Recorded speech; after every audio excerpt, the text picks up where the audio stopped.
Guys, just pick up his brain. The floor is yours.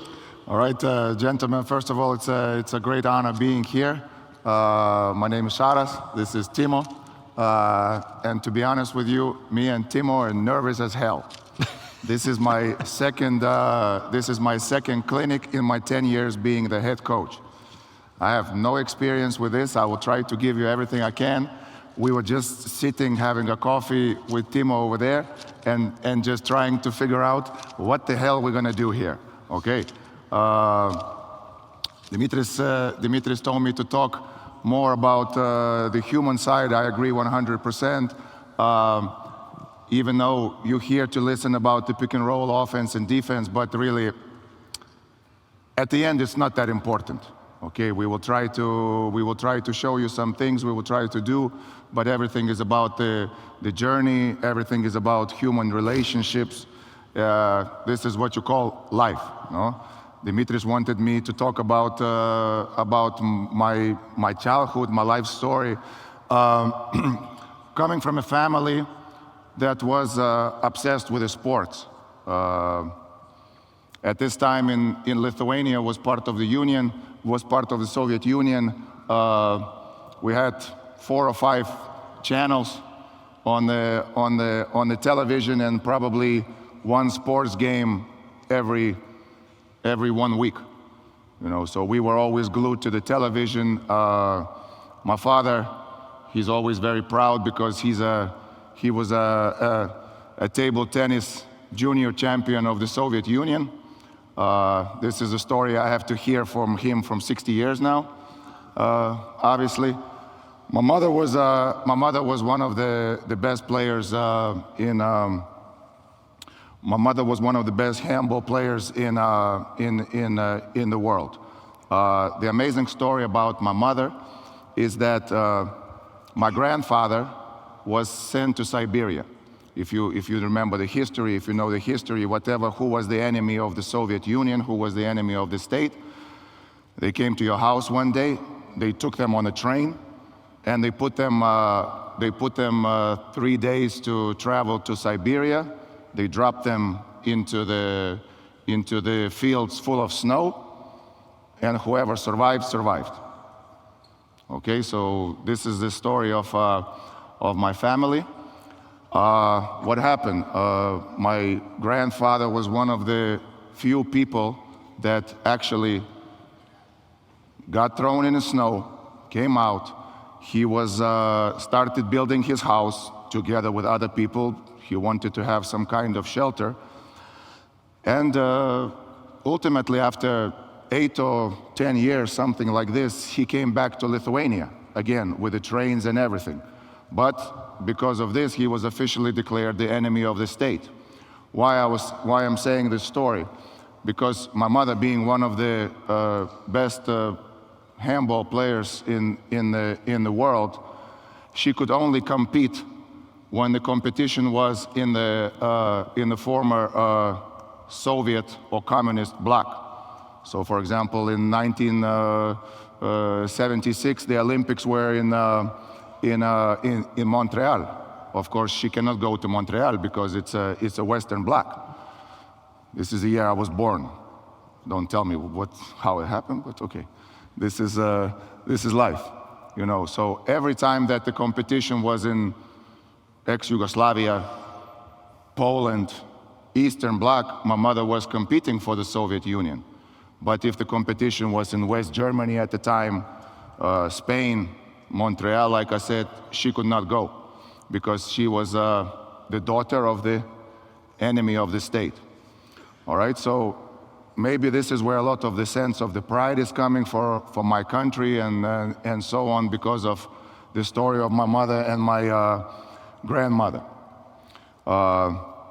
Extremely proud to come from the family, and like I said, incredible sports family, you know. And until this now, the biggest critic of me is my father. After every game, he has to call me, and he has to explain to me everything about basketball.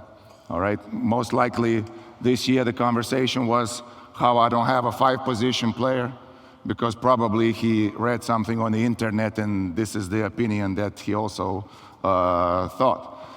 So this is a little bit of the life story that Dimitris kind of guided me to start talking with you guys, because we believe in general that the most important thing about us, the coaches and everything in life, is not what's happening here.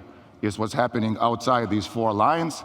And like I said, human relationships, human things is above everything. So it's the least of my worries is what I will try to help you with today, which is pick and roll offense and defense. Extremely proud to be back in OAKA. Extremely happy. The memories here are crazy. This is the court I got yelled at the most in my life. The most. Yesterday he was, Mr. Obradovic, he was the most proud of the story that I was telling him, how he was coaching me in the 4 years in Panathinaikos. And every time that I make something bad, he was going, JASIKEVICIUS, JASIKEVICIUS. I'm like, I hear you. Okay. Every time I did something good, he said, bravo Sharas, bravo Sharas, bravo Sharas. I understand it's part of their culture, and this is how they do. So this is what, when I was good with this gentleman, I was Sharas. When I was bad, I was JASIKEVICIUS, unfortunately. So this is a story. Great to be here. Great to be here. If we talk about the clinic and the ability to talk about the pick and roll offense and defense, we must take a deep breath and say that this is extremely unimportant. Okay? One player from Indiana, TJ McConnell, he says, now I saw his interview about 1 month ago. He believes that playing hard is the best skill in basketball. All right, how to play hard. And your job and our job as a coaches is not to talk about pick and roll, defense or offense. The players mainly and the coaches have no idea what it means to play hard. And we should all take a breath and say, if you don't understand what it is to play 100%, whatever we will show you in next hour is not important. Honestly. I can stand here for 30 minutes, which will be awkward silence, all right? But this is the biggest key. Nobody knows how to play hard. I was extremely fortunate in my career to have to go to in '99 to Olympia Ljubljana and to be with Zmago Zagadin. Zmago Zagadin was at this point probably #1 coach in Europe to developing young players. All right. I was very lucky that my agent understood this, because at 22, 23, I had no idea. And he sent me to Zmago Zagadin. It was absolute hell. Old-fashioned Serbian school coaching and so on. But it was the greatest thing that ever happened to me. In 1 year, I went to the levels that I never thought I can do it as a player. I was okay college player, nothing special.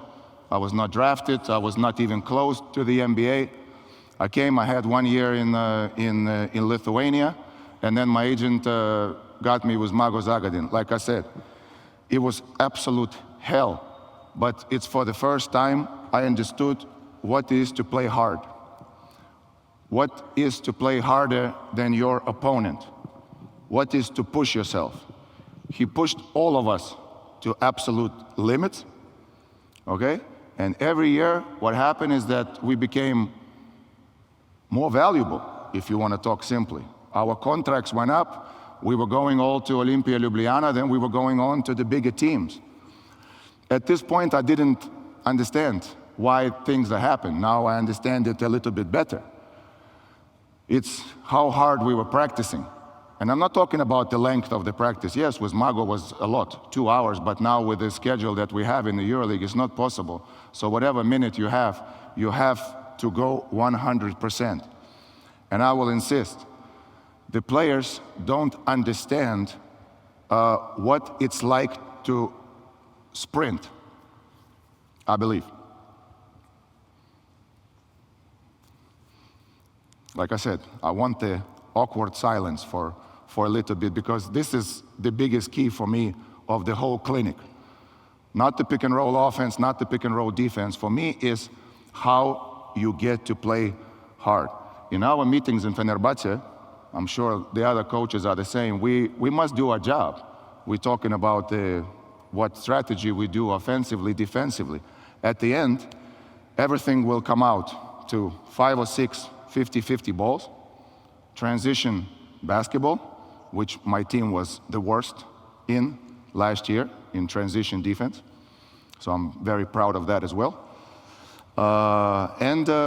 You know, it will be rebounds, transition basketball, and some 50-50 balls. Maybe sometimes in European basketball, if you make the foul on the right time, because usually in the game you take out 4 or 5 points from this.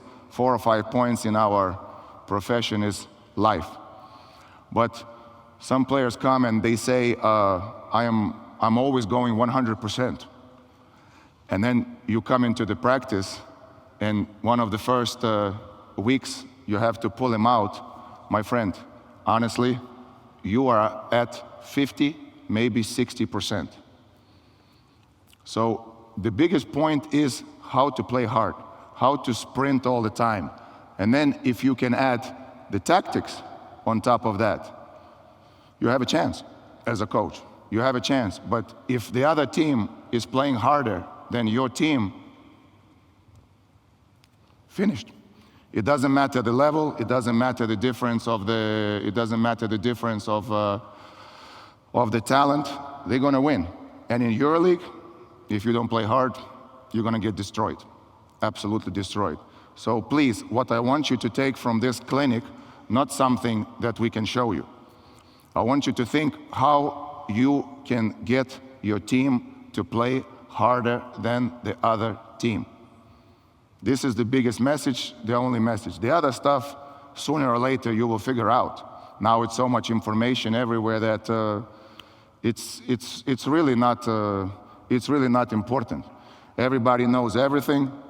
It's how much you insist on your things. What I try to do as a coach to take the line and just insist on it every day. And a lot of times it's not pleasant if we cannot do it. There's conflict, you know.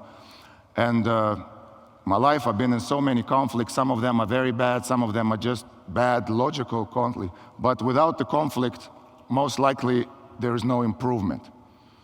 As a coaches, you should not look for the conflict. You should not search for it. But it's inevitable. It's going to happen. And when the conflict comes, embrace it. Embrace it. It's a good thing. The harder, the better. Because on a 10-month season, when you will come into the last 1 month, 2 months, when you're playing for everything, if you have a chance to play for everything, because we're extremely fortunate at Fenerbahce to compete for the titles, the conflict is exactly what will make you hopefully win and to get better and to go through the adversity. If it's adversity, it's good. It's great. Like I said, don't search for it, but I believe that adversity is phenomenal. It's not easy, sleepless nights, but if you are here, you chose this profession. So don't run away from it. This is the most important, all right? More or less, this is what the biggest message that I want you to go home with. How to make your team to play hard.